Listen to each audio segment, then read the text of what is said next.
नमस्कार। मैं प्रोफेसर अमिताभ बैनर्जी यूएचओ की तरफ से 30 अगस्त 2024 का समाचार पत्र लेके आपसे बात करूंगा।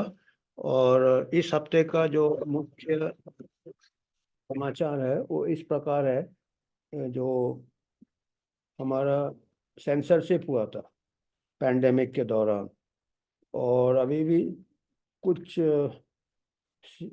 तरह का कोशिश चल रहा है वर्ल्ड गवर्नमेंट्स की तरफ से कि फ्री स्पीच को, हम अपना विचार को खुल के ना बोले। तो ये कहानी हमने चालू किया है आपसे। फिर दो जुकरबर्ग, आपको मालूम होगा, एक जो फेसबुक के जो फाउंडर थे, जिन्होंने फेसबुक को जन्म दिया था, मार्क जुकरबर्ग थे।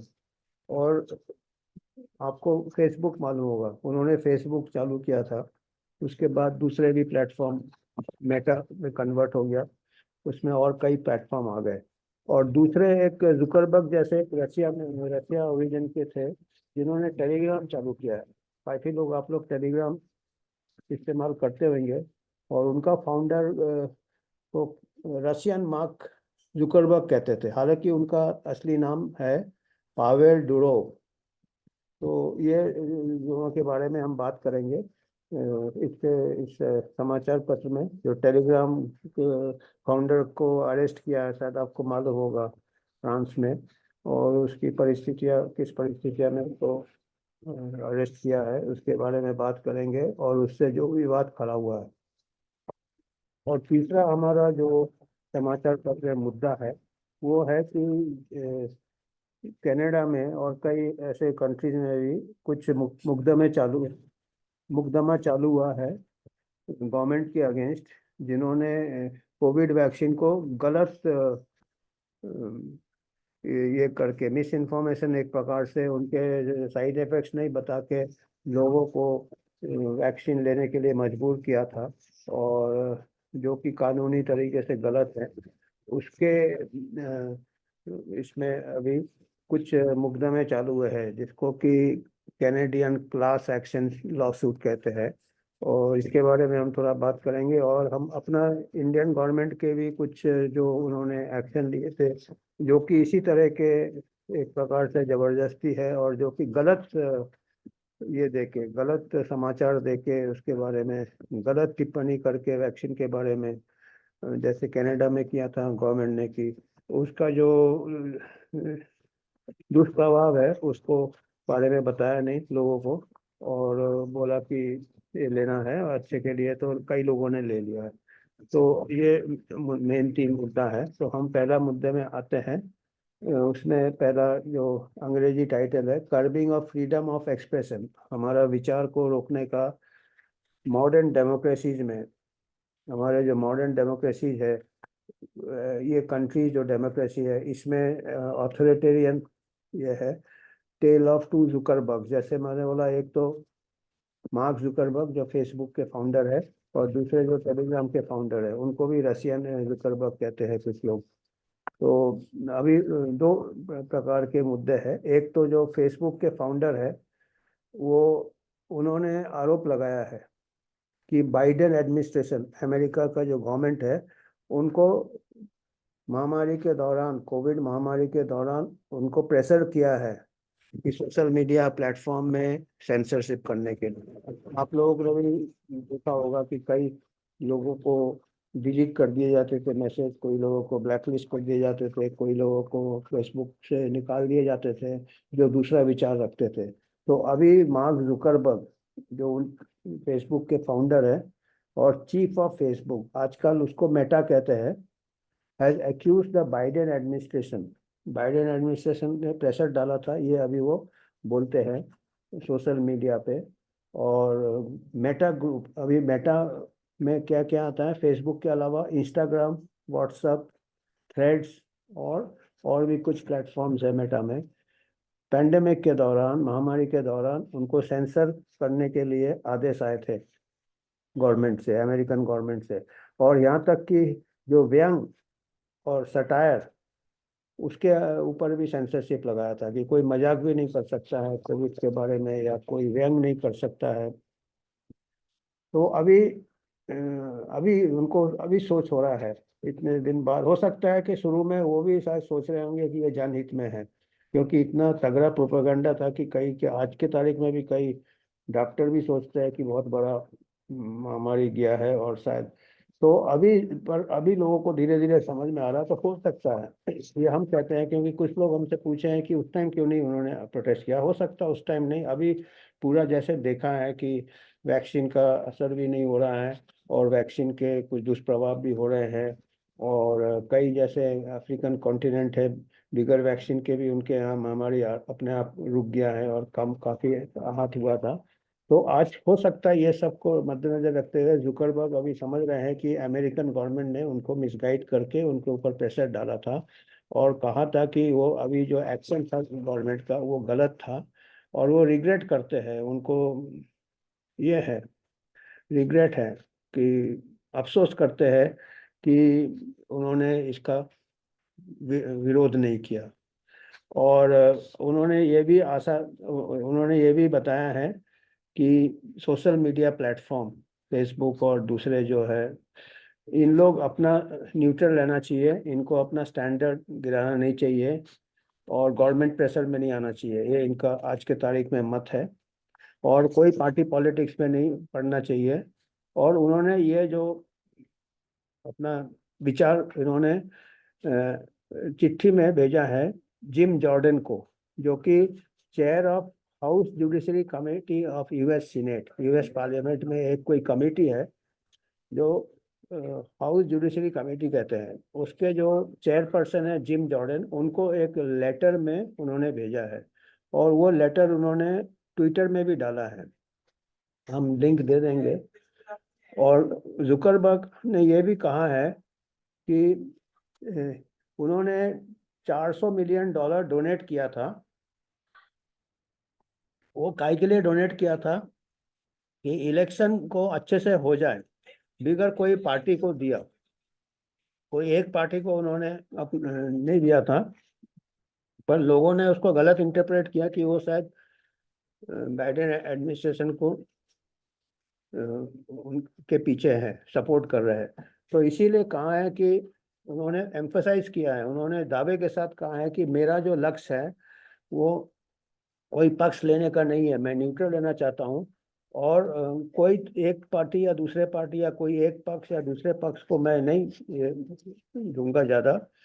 और मैं ये भी चाहता हूँ कि लोग ये ना समझे कि मैं कोई एक साइड को सपोर्ट कर रहा हूँ।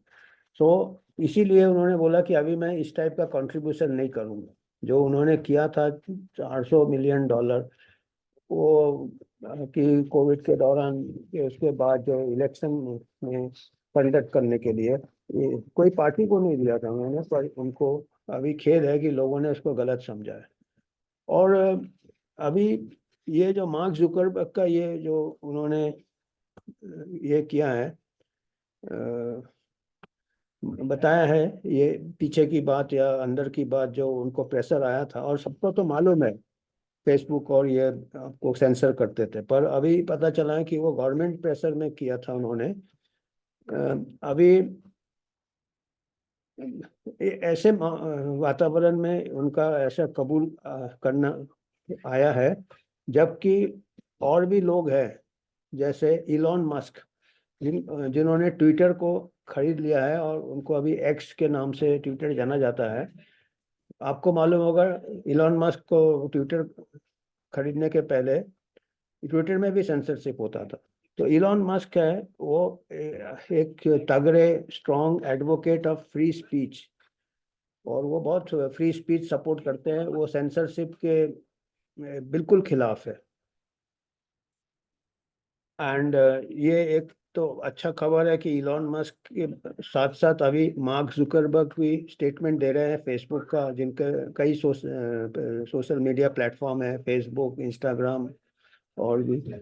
और उनके साथ अभी मस्क के साथ वैसे ही विचार बोल रहे हैं, तो ये एक अच्छी बात है। पर एक बुरी खबर भी है कि दूसरा बुरा खबर ये है कि टेलीग्राम का जो फाउंडर है, पावेल डुरोव, फ्रांस में उनको अरेस्ट किया गया है।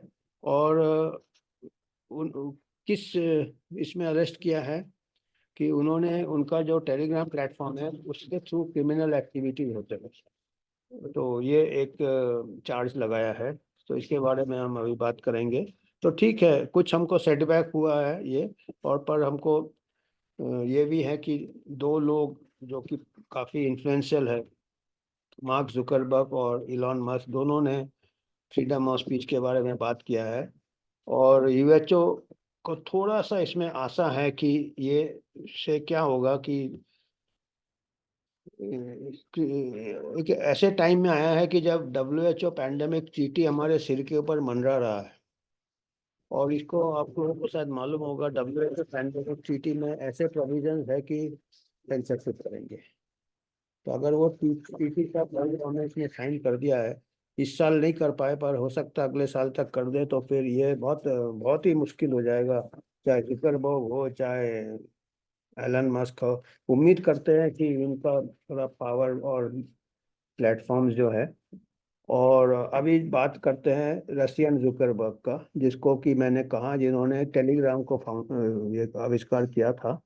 वो रशियन मार्क जुकरबर्ग कहते हैं, पर उनका असली नाम पावेल डुरोव है। तो फ्रांस में, जैसे मैंने बताया कि फ्रांस में उसको अरेस्ट कर लिया गया है। कहने चार्ज क्या लगाया है कि इनके जो टेलीग्राम है उसमें गलत उसके ये किया जा रहा है इस्तेमाल, उससे कि चाइल्ड सेक्स अब्यूज मटेरियल भी आ रहा है उसमें टेलीग्राम में, और भी कई चीज़ें आ रहे हैं जो कि इलीगल एक्टिविटीज़ को प्रमोट कर रहा है टेलीग्राम। और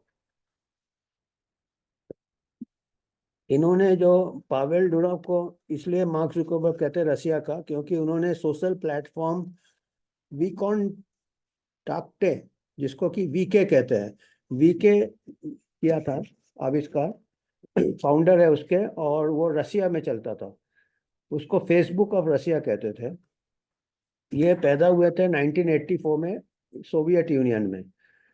2013 को उनको रशियन गवर्नमेंट का प्रेशर आया था कि डेटा बताया जाए। यूक्रेन के जो लोग हैं इस्तेमाल करते हैं टेलीग्राम, उनका डेटा रशियन गवर्नमेंट ने मांगा था और उन्होंने उसका इनकार कर दिया था। तो उसका ऐसे थोड़ा टसल होने के बाद उन्होंने रसिया छोड़ दिया है। और अभी वो दुबई में रहते हैं। दुबई में रहते हैं, वहाँ का उनको सिटीजनशिप भी है। और दो सिटीजनशिप है, दुबई का सिटीजनशिप है, यूएई का सिटीजनशिप है, और साथ में फ्रेंच सिटीजनशिप भी है। और उन्होंने उनका जो मत है, उन्होंने जो स्टेटमेंट दिया कि मेरे लिए पैसा नहीं था, पैसे के लिए मैंने ऐसे प्लेटफॉर्म नहीं बनाया, मेरा ये था कि मेरा पूरा जिंदगी है कि बिल्कुल फ्री होना चाहिए, स्वतंत्र होना चाहिए, विचार अपना खुल के बोलना चाहिए। तो मैं चाहता था, मैं फ्रीडम ऑफ स्पीच का सपोर्टर हूँ। और अभी बहुत ये बात है कि इतना उनका रसिया ने उनके साथ थोड़ा बहुत डिफरेंस ऑफ ओपिनियन होने के बाद भी, अभी जब फ्रांस ने अरेस्ट किया उनको, तो रशियन गवर्नमेंट कोशिश कर रहा है उनको सपोर्ट करने का। तो ये जरा बड़ा अजीब गरीब बात है कि रशिया से ही छोड़ के वो गए। और अभी रशियन गवर्नमेंट जब फ्रांस में उनको अरेस्ट किया तो रशियन गवर्नमेंट प्रेशर डाल रहा है। और अभी टेलीग्राम तो काफ़ी वर्ल्ड में यूज होता है, कई कंट्रीज में यूज होते हैं।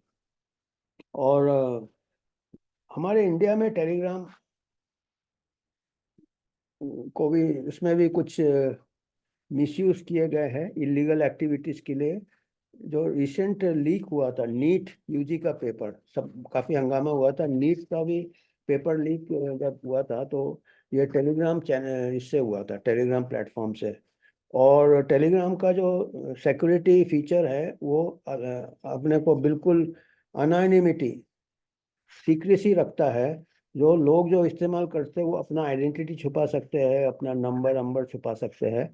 इसी वजह से जो अथॉरिटीज है, जो जो नज़र रखे हैं टेलीग्राम में, वो कहते हैं कि ये क्राइम कमिट करने के लिए ये आसान है। तो इसी इसमें टेलीग्राम के ऊपर अभी प्रेशर आ रहा है तो टेलीग्राम का थोड़ा बहुत छानबीन इंडियन गवर्नमेंट भी कर रहा है by the Indian cyber crime coordination centre, and its P2P platform application, peer to peer application is under scanner.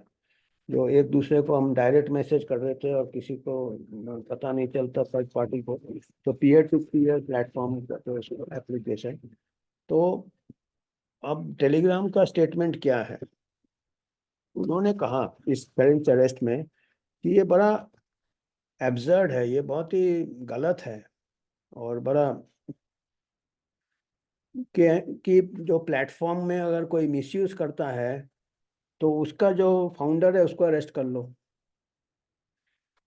उन्होंने कहा, जो स्पोक्स पर्सन है टेलीग्राम के, उन्होंने और आगे कहा कि Telegram founder was an assault free speech world wide.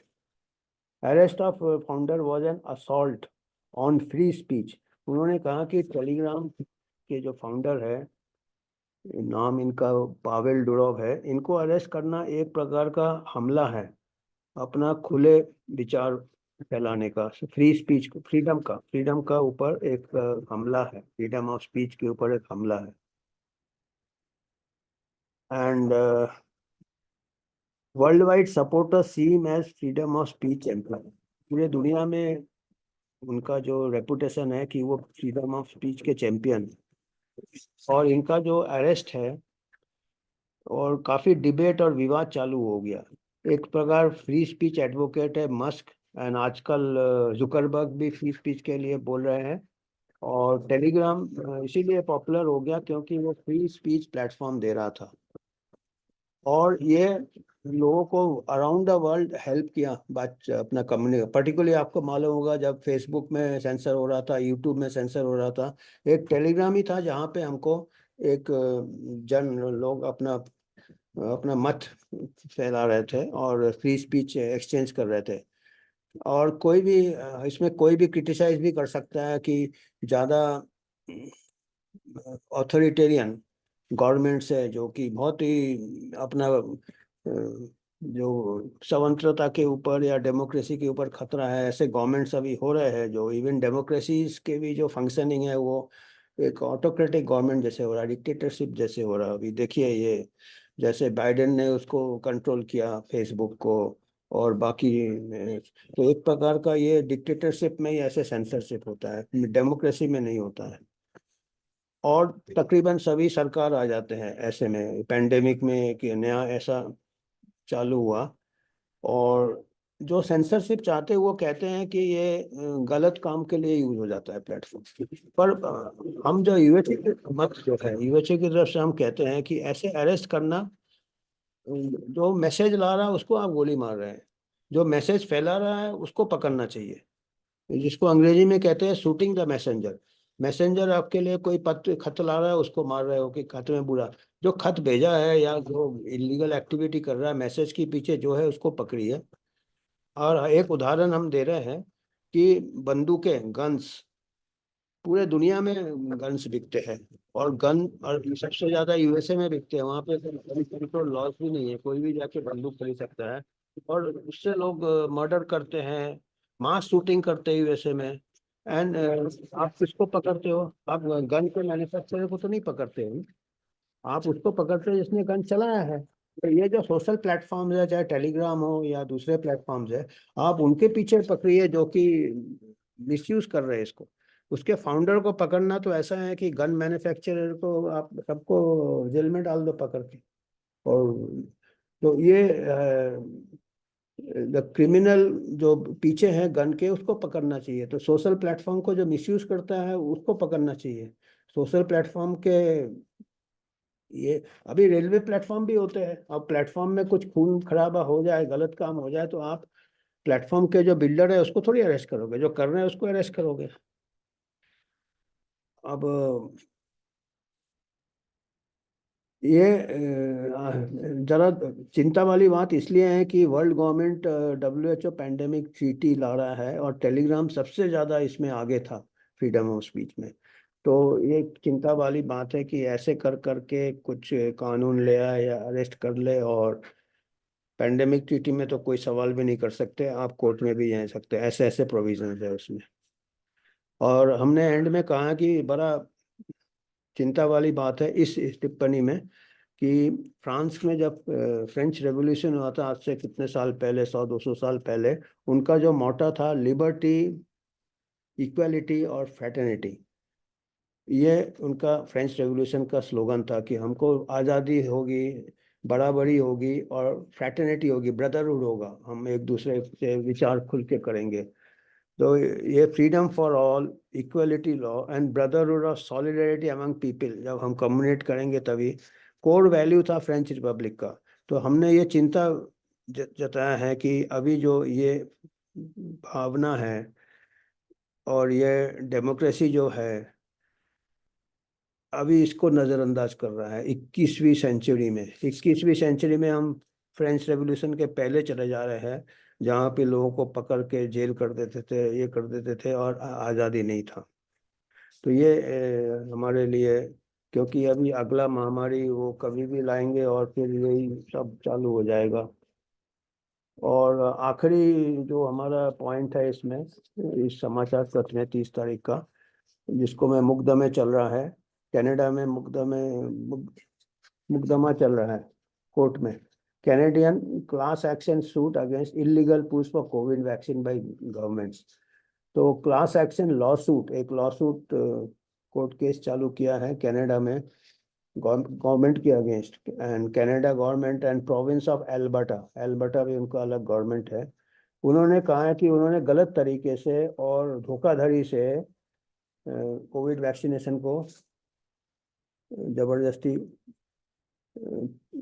लोगों को लेने में मजबूर किया है, गलत इंफॉर्मेशन देके धोखाधड़ी का चार्ज लगाया है।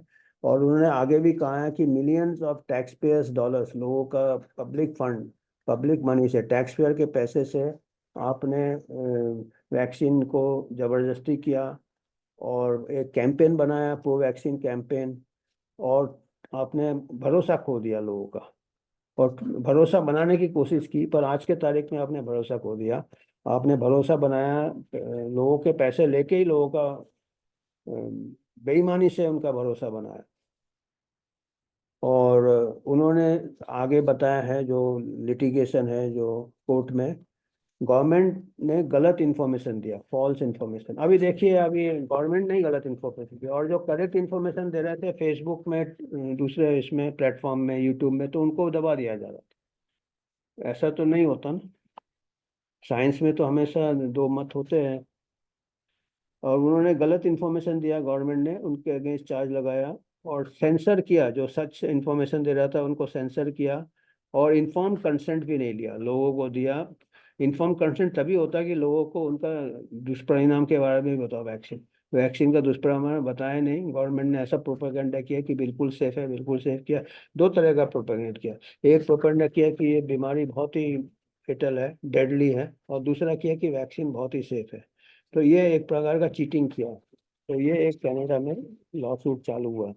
द लीड काउंसिल जेफरी रथ उसका नाम है, वो जो लॉयर है, उसने कहा कि गवर्नमेंट को अकाउंटेबल, जिम्मेदार, इसके लिए जिम्मेदार होना चाहिए, एंड जिसमें काफ़ी वैक्सीन इंजरीज हुए हैं, तो गवर्नमेंट इज अकाउंटेबल। और वैक्सीन मैन्युफैक्चर को उन्होंने एक प्रकार से ये इंडेमिटी दिया था, वैक्सीन मैन्युफैक्चर को ने गारंटी नहीं किया था सेफ्टी ऑफ वैक्सीन के लिए। ये भी बताया, वैक्सीन मैन्युफैक्चरर बोला कि हमने तो इसको इमरजेंसी में किया और गवर्नमेंट अभी जिम्मेदार है, क्योंकि इसको मार्केट में रश कर दिया था इमरजेंसी यूज ऑथराइजेशन में। So the manufacturers demanded legal protection from law suits. जो जब वैक्सीन रोल आउट किया था उन्होंने लीगल प्रोटेक्शन पहले ही मांग लिया था, और अगर किसी को हानि हुआ तो।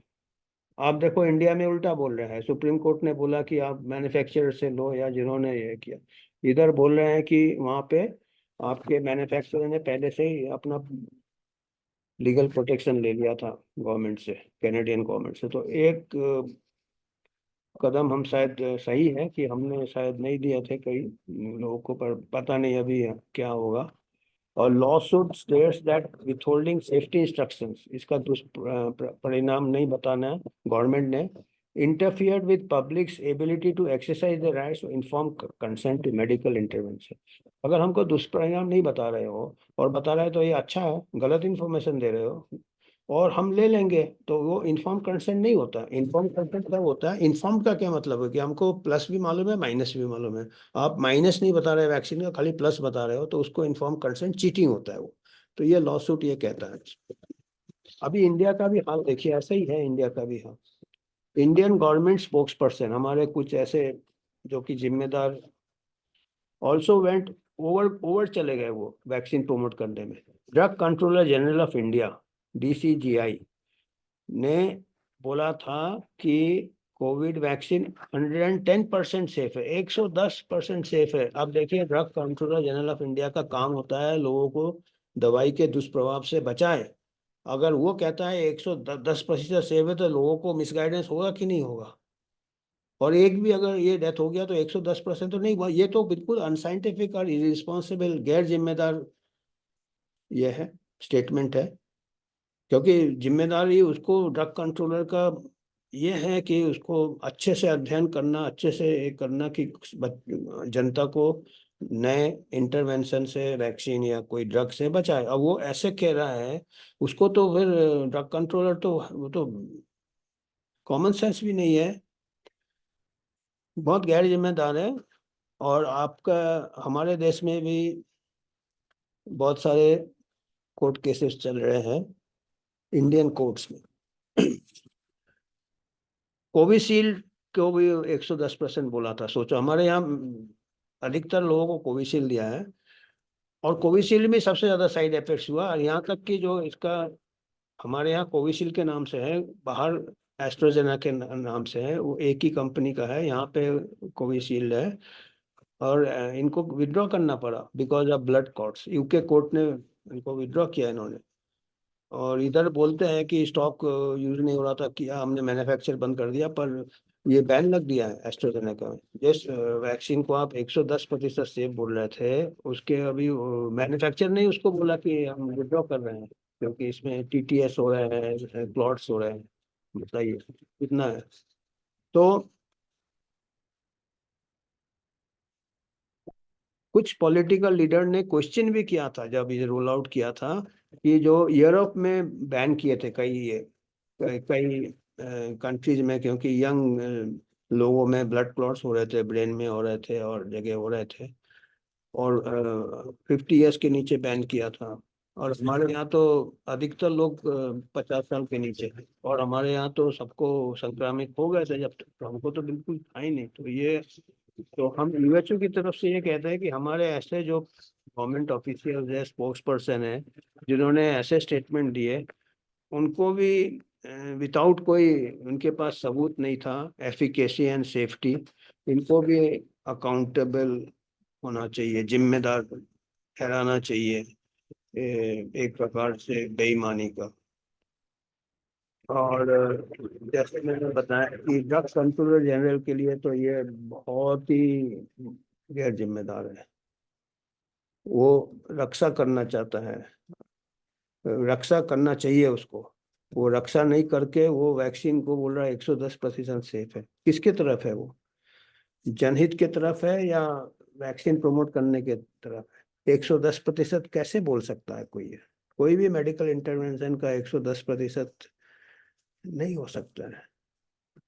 तो ये बड़ा बस ही बात है कि मझधार में जब नैया डोले तो माझी पार लगाए, जब माझी नाव डुबोए तो उसे कौन बचाए। तो वही वाली बात है, जब कोई नया दवाई आता, वैक्सीन आता, हमको ये रहता है कि ड्रग कंट्रोलर जनरल जो है वो उसको अच्छे से अध्ययन करके, टेस्ट करके साइंटिफिकली बोलेगा। अब वही कह रहा है 110, वही डुबा रहा है हमको, तो फिर आपको कौन बचाए? तो अभी क्योंकि ये सब जानना जरूरी है, क्योंकि अगला अगर चीटी आ जाता है और अगला पैंडेमिक आ जाता है, तो इतना कुछ शायद ये भी बंद हो जाए। यूट्यूब टेलीग्राम में तो छापा पड़ा ही है। तो इतना ही है इस न्यूज़लेटर में। धन्यवाद।